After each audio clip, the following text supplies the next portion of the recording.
నిన్ను దేవుడు ఒక ప్రాంతానికి పంపితే, నిన్ను దేవుడు ఒక ఏరియాకి పంపితే, అక్కడి ప్రజానీకమును నీ భుజముల మీద మోసి దేవుని రాజ్యమునకు తేగలిగినంత ఆత్మ బలము కావాలి, అభిషేకము కావాలి, ఆత్మలో ఎదిగిన వాడవై ఉండాలి.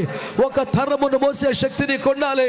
అహరోనట ప్రధాన యాజకుడట, యాజకుడై న్యాయ విధాన పథకమును ధరించిన వాడై, ఎఫోదును ధరించిన వాడై 12 గోత్రముల వారిని తన రొమ్మున భరించవలెను అని కదా వాక్యం చెప్తుంది. మోసే శక్తి ఉన్నవాడు కావాలి, మోసే బలమున్నవాడు కావాలి. జనమును యోర్దాను దాటించినట్లుగా ఎత్తుకు రాగలిగిన వాడు ఉండాలి. మోసే అంటాడు, వీరిని నేనేమైనా గర్భాన మోసి కన్నానా? ఇన్ని లక్షల మందిని నా మెడగట్టేవేంటయ్యా అని అడిగాడు ఒక రోజున. అంటే అన్ని లక్షల మందిని మోస్తున్నాడనేగా. ఏమి శక్తి అండి అది? చుట్టూ జనాన్ని వేసుకొని తిరగటం కాదు దైవ